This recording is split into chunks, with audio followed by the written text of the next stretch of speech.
King's friends slam unfair gardening scandal as insiders say he's amazingly wonderful.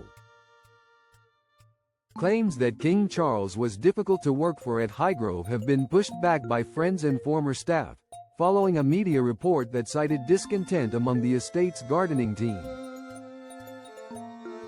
The report drew on interviews with 8 sources described as either royal gardeners or people with detailed knowledge of the estate's inner workings.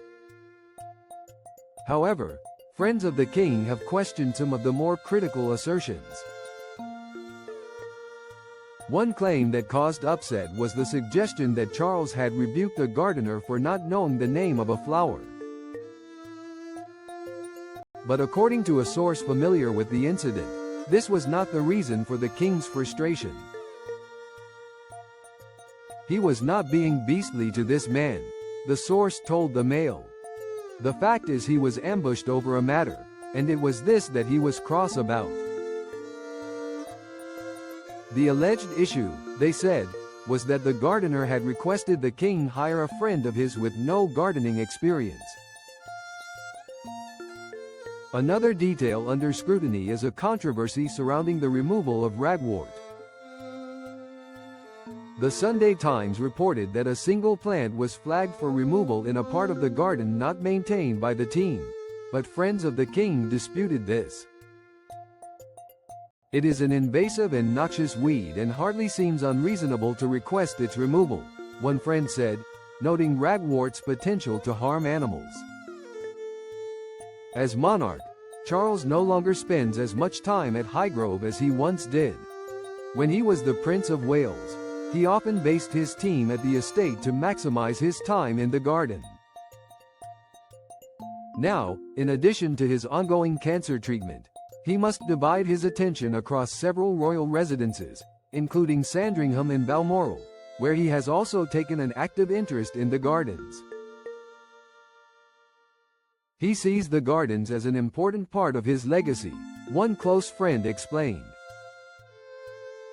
Some insiders believe the issues at Highgrove stem in part from the departure of his long-serving aide, Michael Fawcett. Once a trusted personal assistant, Fawcett resigned in 2021 after becoming embroiled in a cash for honors scandal.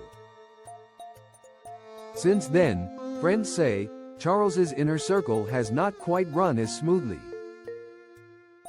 Michael would never have allowed the complaints from the gardeners to reach Charles's ears because he would have handled them himself, one former associate claimed.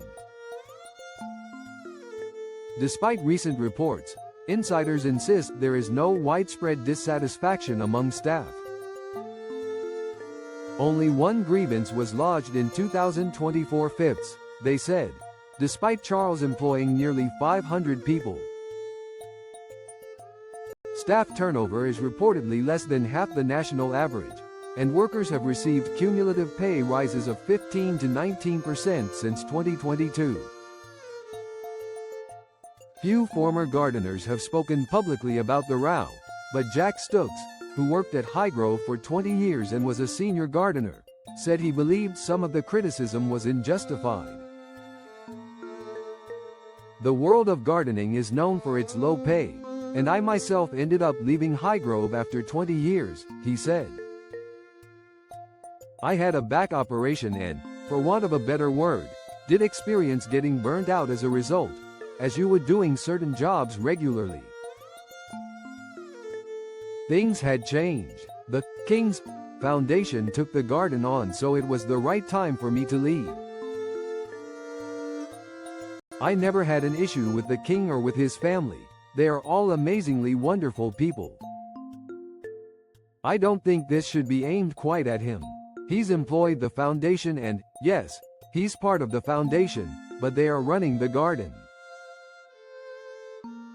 If there are problems, the king can now fix these, and I'm sure he'll be doing that now as we speak.